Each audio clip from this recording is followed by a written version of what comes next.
E aí, galera, estudando português para concursos, vamos responder aqui algumas questões de figura de linguagem. Vamos lá, 4 questõezinhas para a gente revisar um pouco. Primeira questão. Analise a charge e responda à questão seguinte. A charge diz aqui para a gente. Saúde mental. Trabalho, estresse, polarização, redes sociais. O mundo moderno está acabando comigo, doutor.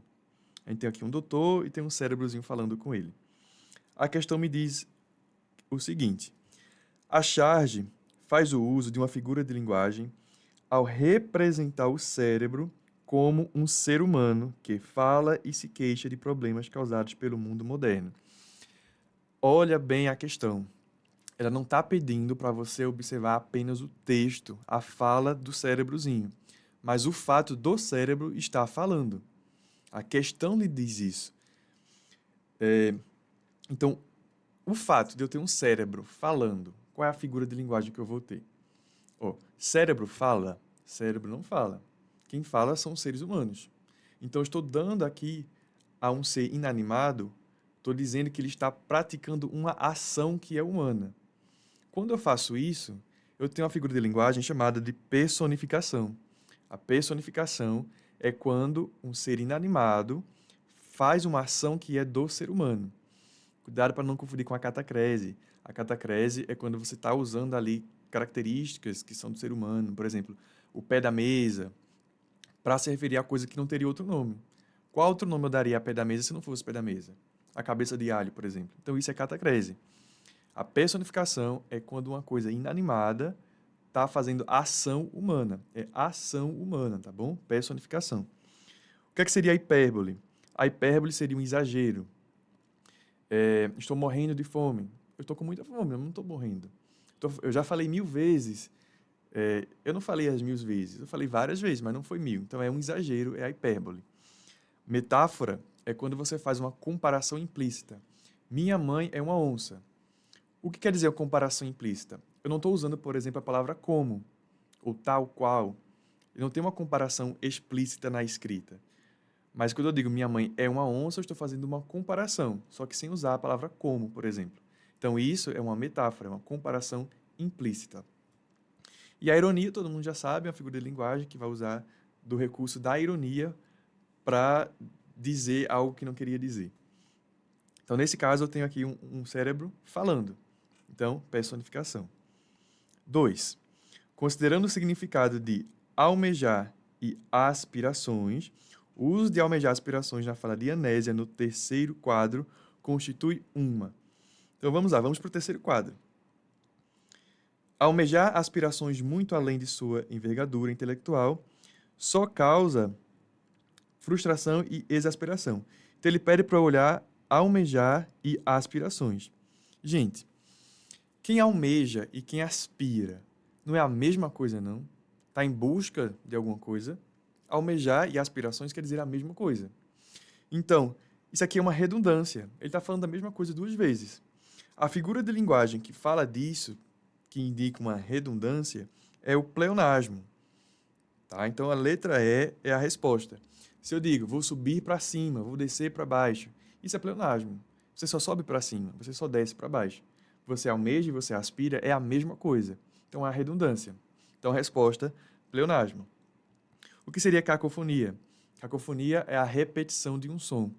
Eufemismo é a suavização de algum termo, de alguma expressão.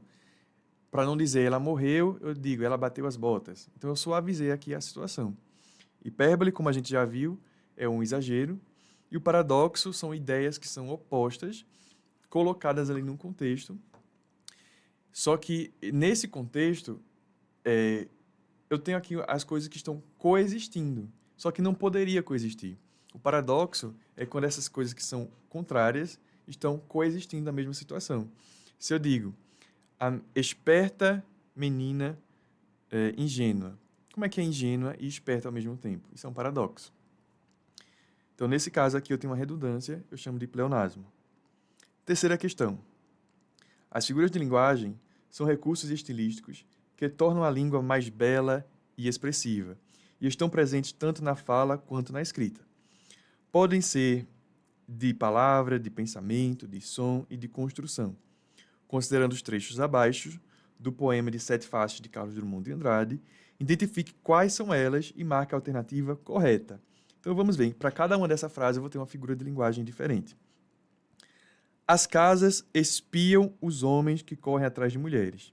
Gente, casa, espia, quem é que espia? Ser humano.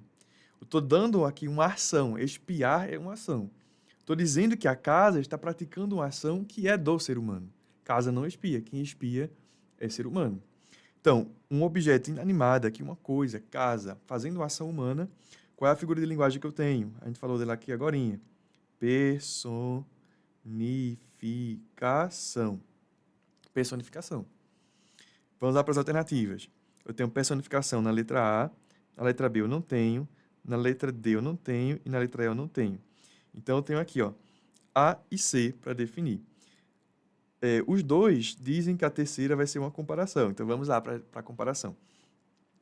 Botam a gente comovido como o diabo. Sim, eu tenho uma comparação. Comparação é quando a figura de linguagem faz uma comparação explícita. A metáfora é uma comparação implícita. Você não usa a palavra como. Agora, se você usa o como, você tem uma comparação. Tá bem? Então, não confunda metáfora com comparação, não. Então, a gente viu lá que as duas opções era, sim, comparação na terceira. Então, basta dizer agora o que quer dizer a número 2, né? A segunda frase, na verdade. Vamos lá. O bonde passa cheio de pernas. Quando a gente está falando de figura de linguagem, pessoal, grava isso. Eu tenho que encontrar ali onde eu tenho uma situação conotativa, onde eu não estou usando o sentido literal. Se eu digo, o bonde passa cheio de pernas, o bonde passa, o bonde passa. Então, o fato do bonde passar não está no sentido conotativo, ele realmente passa. Agora, cheio de pernas, o bonde tem pernas? Não. O bonde passa cheio, pode passar cheio. Mas de pernas, não. O que foi que eu fiz aqui? Eu fiz uma substituição. O bonde passa, na verdade, cheio de quê, gente? Cheio de pessoas. Ao invés de dizer pessoas, eu disse de pernas. O que foi que eu fiz aqui? Uma substituição. Só que essa substituição ela tem critério. Então, eu chamo isso aqui de metonímia. Tá bom? É a figura de linguagem que eu faço uma substituição de um termo por outro com critério. O que eu quero dizer com critério? Vê só, tem vários critérios para a metonímia. Eu não posso fazer essa substituição de forma aleatória. Vou dar alguns exemplos para vocês. Se eu digo, eu estou bebendo a garrafa de água. Você não está bebendo a garrafa, você está bebendo a água que tem dentro dela. Qual foi o critério que eu usei aqui? A metonímia ela sempre tem uma relação de similaridade, ela sempre tem uma proximidade ali com os termos que foram substituídos. No caso da garrafa e da água, eu troquei o continente pelo conteúdo. No contrário, no caso. Eu troquei o conteúdo pelo continente. Ao invés de dizer que eu estou bebendo água, eu estou dizendo que eu estou bebendo o recipiente ali. Conteúdo pelo continente. Se eu digo, meu pai tem 10 cabeças de gado. Meu pai não tem a cabeça do gado, meu pai tem os gados. E aí eu troquei a parte pelo todo. Eu usei a cabeça para me referir ao gado como completo. Entendeu? Então, é a parte pelo todo. Também é um caso de metonímia. Quando eu digo de pernas, ao invés de dizer pessoas, eu troquei a parte pelo todo também. Ao invés de dizer pessoas, eu falei pernas. Só que pernas é uma parte das pessoas. Então, eu troquei uma parte pelo todo. Metonímia. Então, a alternativa que eu tenho, personificação, metonímia e comparação, é a letra C. Vamos para mais uma, para a gente finalizar. Assinale a alternativa que apresenta a figura de linguagem metáfora. Mais uma vez, metáfora é aquela comparação implícita. Então, quando eu digo, corria rápido como um coelho, isso não é metáfora, isso é comparação, olha o como aqui. João ria tal qual um bobo da corte. Olha aqui, ó, tal qual, é uma comparação explícita. Cuidado, o pé desta cadeira está quebrado. Pé desta cadeira, o pé da cadeira, isso aqui é uma catacrese. Para esta receita, está digitado errado, para esta receita, use um dente de alho. Dente de alho é catacrese. Catacrese é aquela figura de linguagem que eu uso aqui, uso nomes que normalmente vai estar associada a coisas dos seres humanos, né? O pé, o dente, para coisas que não teria outro nome. Então, que outro nome eu daria para dente de alho? Não tem. Então, sobrou para a gente a letra E, que já vai ser a nossa resposta.